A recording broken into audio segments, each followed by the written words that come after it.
तो दोस्तों, आपका एक बार फिर से स्वागत है हमारे YouTube channel the Indian saga पर। तो जिस वीडियो पर आज हम रिएक्शन करें वो मोहम्मद सबके लिए सीरीज का 10वां पार्ट है। तो इससे पहले हम रिएक्शन पर जाएं, मुझे आपसे कुछ बात करनी है। जैसे कि हमने जो लास्ट वीडियो अपलोड करी थी वो मोहम्मद साहब के उस पे थी कि भी जो पास्ट अवे वाली वीडियो थी।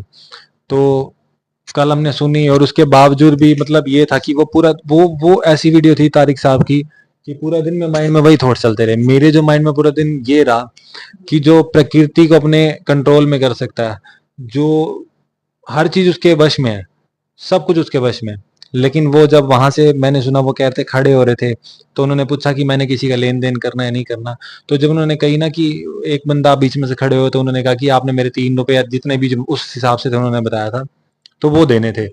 तो मतलब मैं उस चीज को ना बिल्कुल ऐसे फील कर रहा था कि वो ऐसे खड़े हुए हैं, ऐसे उन्होंने कपड़े डाले होंगे और वो ये बात बोल रहे हैं कि भाई कि वो अपने चचा जान के या उनके भाई अपने लड़के को बोले थे कि भाई क्या आप मेरी ये 3 रुपए का कर्ज लोगे, भी दे दोगे। मतलब कहाँ पूरी मतलब उम्मत कहते हैं ना, वो सारे के सारे उनके पीछे मतलब जान हाजिर करने को तैयार, उन्हें टच करने के भाई वो उसमें भी इतना वो हो रहे थे, इमोशनल हो रहे थे। जैसे उनकी जब वो अंगूठी गिराई इन्होंने, तो वो सब होते हुए भी, सब कुछ होते हुए भी फिर भी वो सिर्फ एक रिक्वेस्ट के तौर पर पूछने कि आप कर दो। मतलब एक इमोशनल सा वो थॉट पूरे दिन मन में चलता रहा कि हम किस तरीके से इन चीजों से मतलब इतना गहराई तो सीख पाए। वो कायनात के मालिक थे और कहाँ सिर्फ 3, उसके लिए भी वो रिक्वेस्ट कर रहे हैं क्या। मतलब वो इतना इमोशनल था कि पूरा दिन वो आम इंसान बन के जी के दिखा रहे। मतलब मेरे को वो ऐसे ही फील कर पाया था कि मेरे मन के अंदर अपने आप ही ऐसे पूरा दिन ऐसे घूमती रही कि ऐसा नूरी चेहरा और सब कुछ भी, किस तरह की उनकी शख्सियत होगी, कैसे होंगे वो उस वक्त। तो जो उस वक्त लोग होंगे वो तो बड़े बहुत ज्यादा खुश किस्मत होंगे। तो उनके टाइम में उनके साथ पैदा हुए और ये भी मुझे बड़ा अच्छा लगता है कि आप लोग हमें बड़े ध्यान से सुनते हैं, क्योंकि कई बार मैंने नोटिस किया आप सब लोग कमेंट्स में हमारे इतनी बड़ी हमने बातें करी, उसमें से अगर एक शब्द की भी बात होती है वो भी आप हमें ढंग से समझा देते हैं बोल के कि वो यहाँ पे ऐसे था वैसे था। तो ये सुनना ही बड़ा अच्छा लगता है। और हम अब कभी कई बार हम अपने मुंह से ये बोल देते हैं कि स्टोरी, तो वो हमारा मतलब कोई दूसरा नहीं होता, वो हिस्ट्री ही है, हमें पता है। बट कई बार हम फ्लो में बहुत बड़ी वीडियो हो जाती है, हमें बहुत कुछ बोलना होता है, तो बोलते बोलते कई बार मुंह से निकल जाता है, वो धीरे धीरे अपने आप चेंजेस होते रहते हैं। तो वो गलती को उसको गलती ना ली, गलती वो होती है कि जो बार बार जान के करी जा रही हो। हम जान के नहीं करें, हम तो सिर्फ वैसे ही मतलब मुंह से निकल जाता है वो कई बार। तो बाकी ये चीज थी। और पूछना तो मुझे आपसे बहुत कुछ मन करता है, कई बार वीडियोस लंबी हो जाती हैं और अब याद है तो इसलिए एक मैं पूछ लेता हूँ, नहीं तो बार बार फिर वो हो जाती है।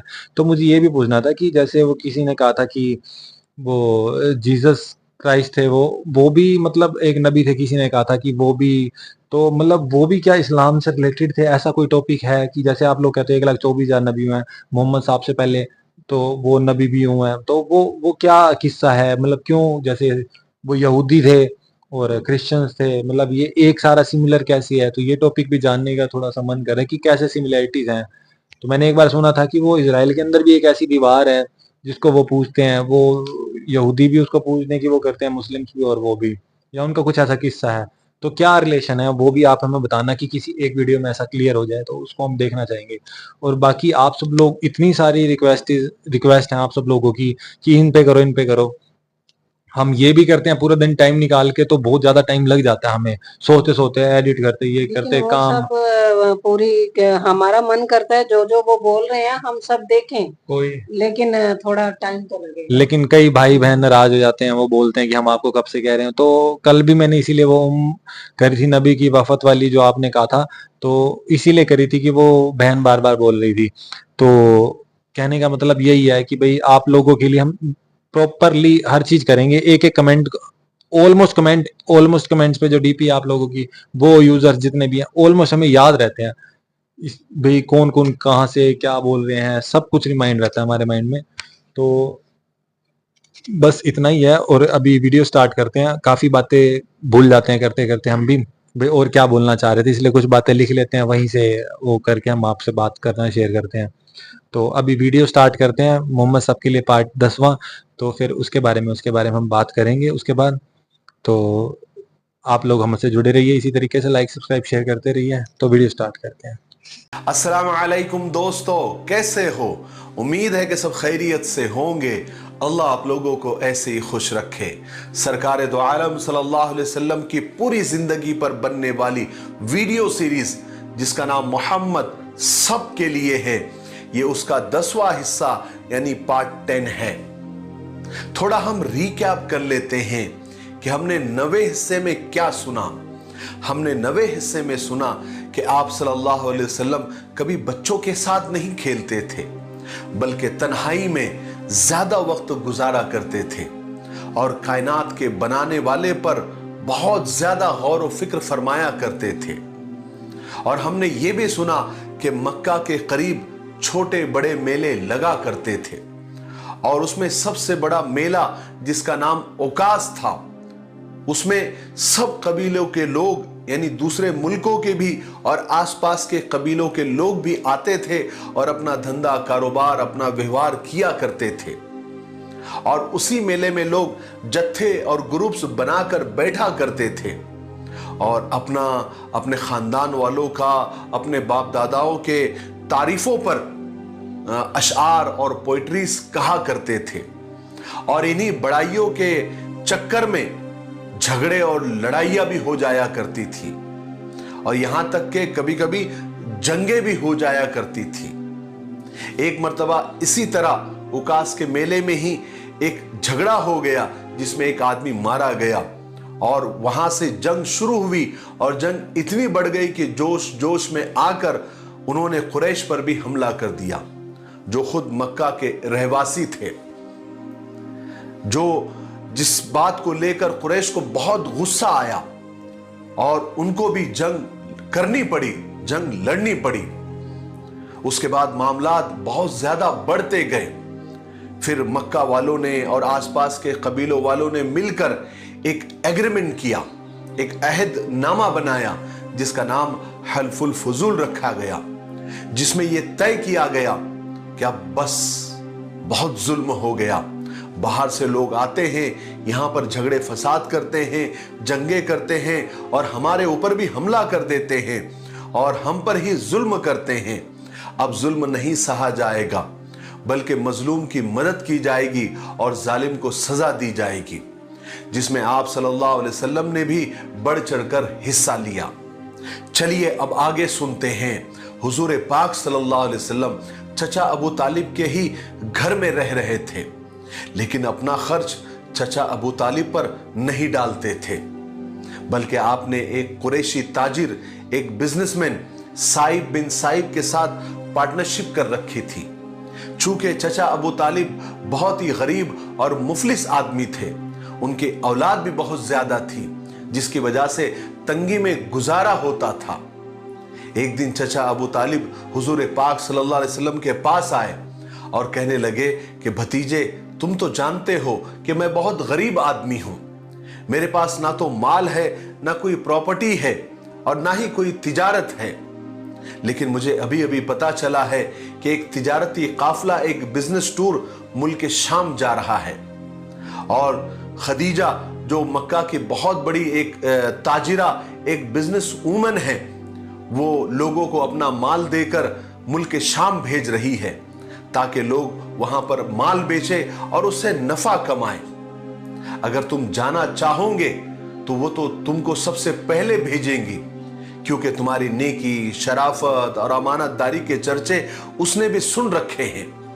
हालांकि भतीजे, मेरा दिल नहीं चाहता कि मैं तुमको मुल्क शाम भेजूं, क्योंकि मुझे यहूदियों से तुम्हारे लिए डर लगता है, मगर भतीजे अब मेरे पास इसके सिवा कोई चारा नहीं है कि मैं तुम्हें मुल्क शाम भेजूं ताकि तुम कुछ कमा कर ला सको और हमारी तंगी कुछ दूर हो सके।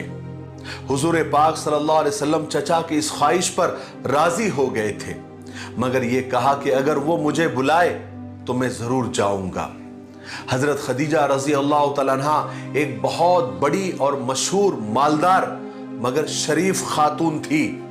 वो बेवा थी, उन्होंने 2 शादियां की थी, मगर दोनों शौहरों का इंतकाल हो गया था और उनकी तमाम दौलत हजरत खदीजा को मिल गई थी।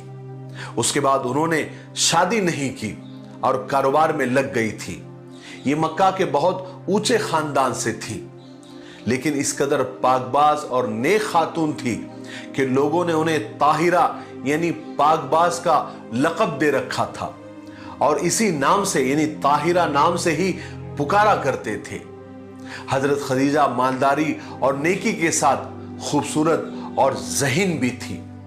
जैसे आजकल लोग कहते हैं ना, ब्यूटी विद ब्रेन जिसे कहा जाता है, उन सारी खूबियों की वो मालिक थी। इन सारी खूबियों की वजह से ही मक्का के तमाम बड़े बड़े लोग और सरदार ये चाहते थे कि हजरत खदीजा के साथ उनका निकाह हो जाए, लेकिन हजरत खदीजा रजी अल्लाह तआला अन्हा साफ इनकार कर देती थी, क्योंकि उन्होंने अभी शादी न करने का पक्का इरादा कर लिया था और वो अब सिर्फ अपने कारोबार में और अपने बिजनेस में ही ध्यान लगाती थी।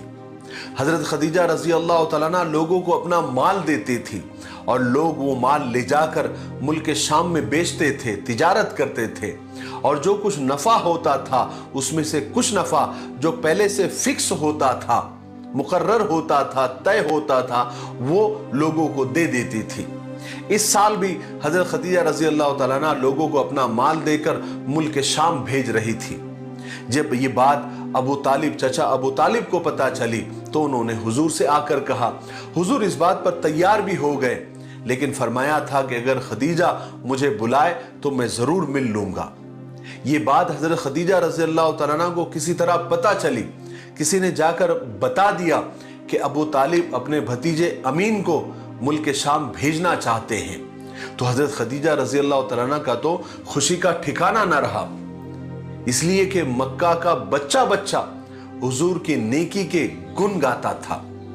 उस वक्त हुजूर की उम्र 25 साल हो गई थी।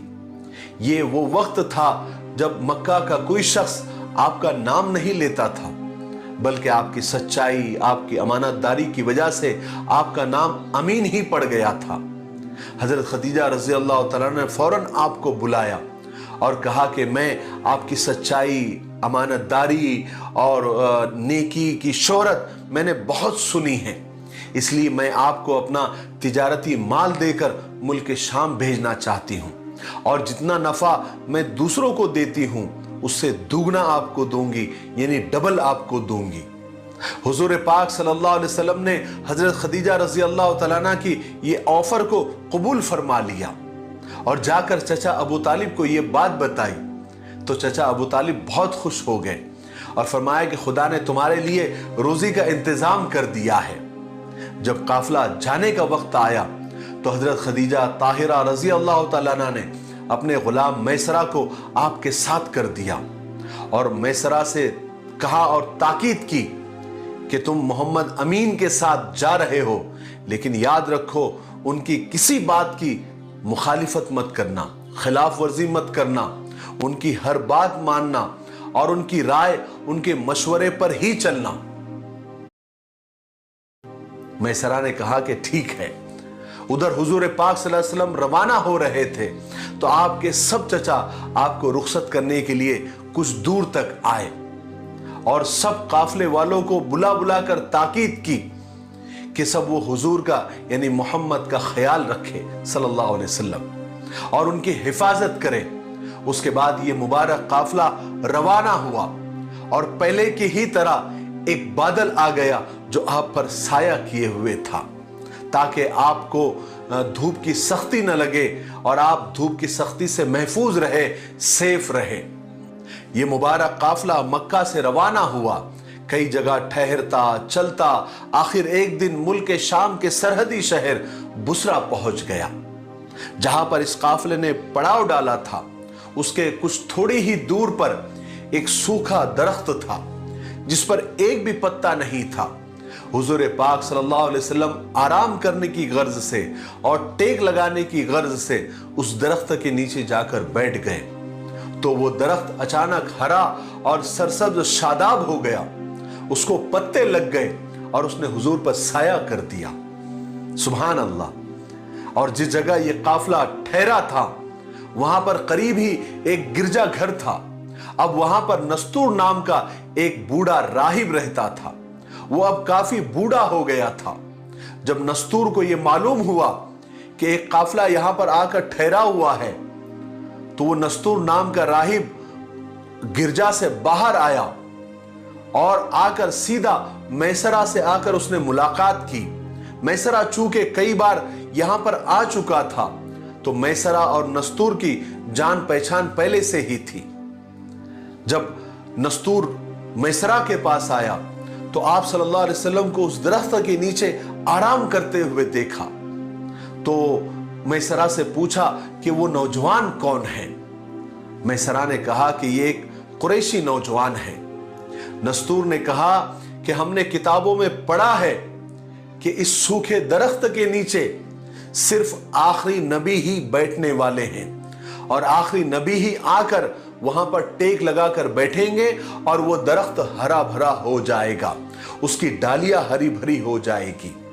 फिर नस्तूरा राहिब ने मैसरा को कुछ निशानियां बताई और पूछा, क्या ये सब निशानियां उस नौजवान में है या नहीं? क्या ये सब निशानियां उसमें पाई जाती है या नहीं?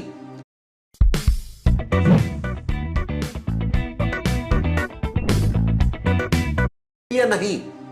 मैसरा ने कहा कि हां, आपने जितनी सारी निशानियां बताई है सब उस नौजवान में पाई जाती है, मैंने खुद देखी है।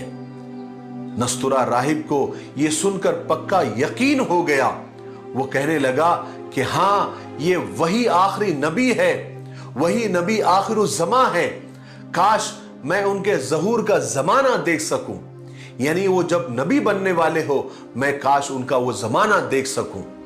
उसके बाद नस्तूरा ने हुजूर पाक सल्लल्लाहु अलैहि वसल्लम की वो मोहर नबूवत देखी और गवाही दी कि ये वही नबी है जिसका जिक्र हमने तौरात में पढ़ा है। मैसरा इन सब बातों को देखकर हैरान हो रहे थे और उधर जिस तरह बुसरा के बाजार में हुजूर पाक सल्लल्लाहु अलैहि वसल्लम ने पहली बार लेन देन किया और ताजिरों के साथ मामलात और व्यवहार किए, जैसा कोई बहुत बड़ा तजुर्बेकार ताजिर और बिजनेसमैन किया करता है, जहां पर लोग धोखा देकर, झूठ बोलकर, कम तोलकर पैसा कमाने के चक्कर में होते हैं, दौलत कमाने के चक्कर में होते हैं, वहां पर हुजूर पाक सल्लल्लाहु अलैहि वसल्लम ने ईमानदारी से झुकता तोलकर एक नया रिकॉर्ड बना दिया।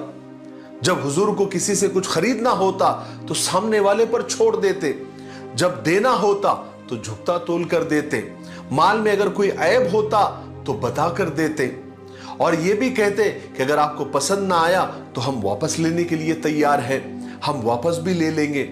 तो सारा बाजार हैरान था और इस कदर नफा हुआ, इस कदर मुनाफा हुआ जो पहले कभी नहीं हुआ था। इसी वजह से मैसरा हुजूर पाक सल्लल्लाहु अलैहि वसल्लम के पास आए और कहने लगे कि मोहम्मद, हम खदीजा के लिए 40 साल से तिजारत कर रहे हैं, बिजनेस कर रहे हैं, मगर इस बार जो हमको नफा हुआ, जितना मुनाफा हुआ, जितना प्रॉफिट हुआ, उतना कभी भी नहीं हुआ। वो सिर्फ आपकी वजह से हुआ और आपके जरिए हुआ।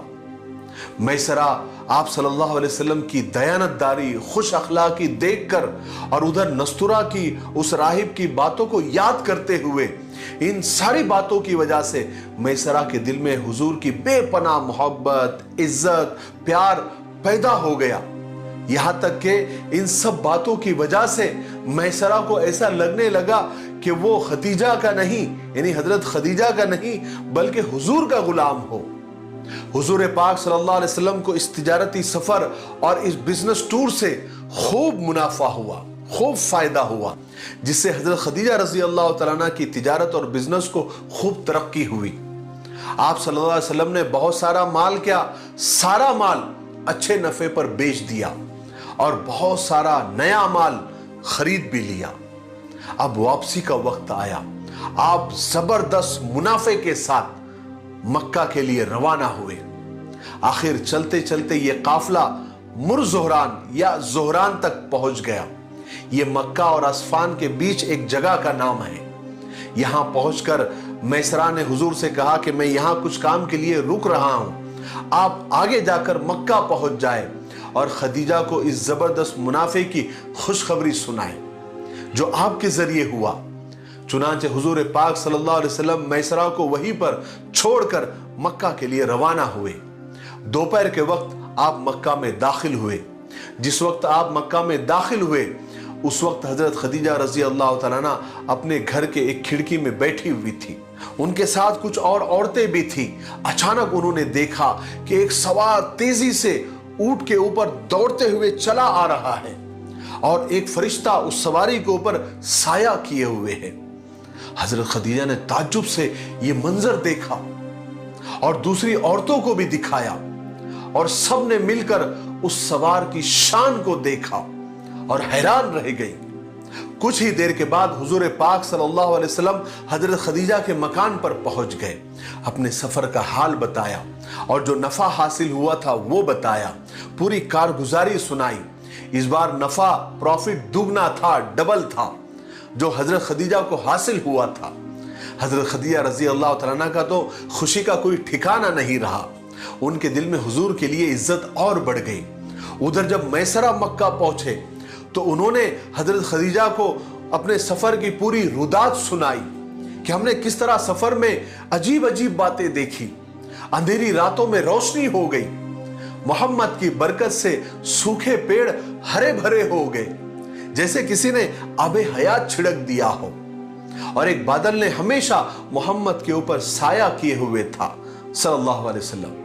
और नस्तूरा ने क्या क्या देखा, क्या क्या कहा और किस तरह आपने एक तजुर्बेकार बिजनेसमैन की तरह बिजनेस किया, तिजारत की, और इस छोटे से सफर में आपने मुल्क के शाम के बाजार में अपने शान के झंडे गाड़ दिए, अपने ईमानदारी के झंडे गाड़ दिए और मुल्क के शाम के लोगों के लिए और बाजार के लिए एक एग्जाम्पल सेट कर दिया, एक मिसाल सेट कर दी। ये सारी बातें सुनकर हजरत खदीजा रजी अल्लाह तआला अन्हा के दिल की कैफियत बदल गई। हुजूर के लिए उनके दिल में एहतराम, इज्जत, मोहब्बत और ज्यादा बढ़ गई। चूंकि हजरत खदीजा रजी अल्लाह तआला अन्हा बेवा थी, मालदार जरूर थी, मगर दिल की दुनिया वीरान वीरान सी थी। अफसुर्दा, गमगीन तमन्नाएं, मुरझाए हुए एहसासात। अचानक दिल से आवाज आई, क्या है खदीजा, क्यों ना मोहम्मद को इस वीरान और सूखे दिल में मेहमान बना लिया जाए, ताकि यहां की दुनिया भी हरी भरी हो जाए, सरसब्ज और शादाब हो जाए। आज के लिए इतना काफी है क्योंकि वीडियो काफी लंबा हो रहा है। आगे क्या हुआ, किस तरह हजरत खदीजा रजी अल्लाह तआला अन्हा ने निकाह का पैगाम दिया और किस तरह निकाह हुआ और क्या क्या अजीब बातें हुई और क्या क्या अल्लाह तबारक व तआला की तरफ से बरकतें नाजिल हुई, ये हम 11वें हिस्से में सुनेंगे। तब तक मेरे लिए, पूरी उम्मत के लिए, पूरी इंसानियत के लिए खैर और भलाई की दुआ करते रहे। अस्सलामु अलैकुम व रहमतुल्लाहि व बरकातुहू। तो दोस्तों ये थी वीडियो, और क्योंकि पूरी वीडियो में लगभग यही दिखाया गया कि किस तरह से वो मतलब एक कहते हैं ना कि जो खुद नूर बन के आया हुआ और प्रकृति उसके हाथ में है। तो एक चीज बड़ी अच्छी लगी, जैसे कि प्रकृति कहते हैं ना कि हम सोचते होंगे भाई प्रकृति जैसे बादल के रूप में भी छाया देती देती चल रही है, पेड़ अपने आप हरे भरे वृक्ष होकर उनको छाया दे रहे हैं, फल फ्रूट दे रहे हैं, अंधेरे में उनको रोशनी दी जा रही है। तो कहने का मतलब यही है कि जब परमात्मा के रास्ते पर कोई सिर्फ अभियान के तहत चलता है कि मुझे ये प्रकृति में सिर्फ एक मैसेज देने के लिए चलना है, तो मतलब तो प्रकृति अपने आप कुछ ना कुछ उसके लिए करती रहती है। और कहने का मतलब है कि किस तरीके से, ये तो इन्होंने छोड़ो एक्सप्लेन करा थोड़ा बहुत कि भाई उस वो ऐसे गए और इतना टाइम, हम प्रॉपर कितने दिन वो किस हिसाब से उन्होंने किया होगा तो उन्होंने छोटे में बता दिया। लेकिन अगर बड़े में सुनने को मिले प्रॉपर पूरी एक्सप्लेनेशन कि क्या क्या उन्होंने कितनी छोटी छोटी जगह पे किसके साथ अच्छा किया, क्या क्या उन्हें मैसेजेस दिए है, जैसे हर बात में मैसेज है उनका ना। तो आपको क्या लगता है कि भाई एक प्रकृति के तौर पर भी जो भी संत महापुरुष, पीर, पैगंबर इस दुनिया में आते हैं तो वो इस दुनिया को जो संदेश देना चाहते हैं या दुनिया को कहना चाहते हैं कि जीवन किस तरह से जिया जाए, तो वो वैसा जीवन पहले जी के दिखाते हैं। खुद अपने जीवन में वो सब कर्म करते हैं और सामने वाले को ये नहीं कि सिर्फ उपदेश देते हैं, वो वैसा जीवन जीते हैं और दुनिया को सिखाते हैं कि ऐसा चीज है। जैसे कि ये लगा लो, honesty is a best policy. किस तरह से उन्होंने बिल्कुल ईमानदारी से वो बिजनेस किया, वो सौदा किया। अगर उनका कोई खराब चीज है तो बता के, ये नहीं कि चुप करके लपेट के या छुपा के अच्छे सामान के साथ डाल दी। तो इन बातों से मतलब बहुत कि वो शिक्षा मिलती है हमें। मतलब कि वो छोटे छोटे मैसेजेस देते हैं, छोटे मतलब हर छोटे छोटी सी बात पे मैसेज देते हैं जीवन जीने में। निखिल, पता क्या होता है कि हमारी जिंदगी में अगर छोटी छोटी चीजें अच्छी होती हैं ना, तो छोटी छोटी चीजों के साथ हम बाकी चीजों को अच्छा बना सकते हैं। अगर हम छोटी छोटी गलतियां करते हैं या छोटी छोटी कोई गलत हरकतें होती हैं, वो हमारे जीवन पे पूरा प्रभाव डालती हैं। आदत बना देती है ना, वो धीरे हाँ धीरे हाँ बड़ा कर वो देती है हाँ उस चीज को। हाँ वो जैसे जैसे इंसान की उम्र बढ़ती है, वैसे वैसे वो छोटी छोटी हमारी बुराइयां हैं, वो भी बड़ी होती जाती हैं। तो आप क्या कहोगे ये देख के पाठ, जैसे शिक्षा मिली है भाई, कैसे भी छोटा बिजनेस भी करने गए हैं तो उसके अंदर भी मतलब कोई भी बिजनेस करने गए हैं जैसे गए हैं ये, तो उसमें भी इन्होंने मतलब बिल्कुल इस तरह से जीवन मतलब छोटी छोटी बातों पे जी के दिखाया कि कैसे एक एक छोटी से छोटी बात भी ग्राहक को बोलनी या किसी को भी बोलनी, इतना है तो इतना है, इस तरीके से सलीके से। तो मतलब वो तो एक ये समझ लो कि रब्बी अवतार से, रब्बी अवतार तो हर शहर, तो हर है ना कि अल्लाह को हो या राम को हो, राम एक ही है, भगवान एक ही है।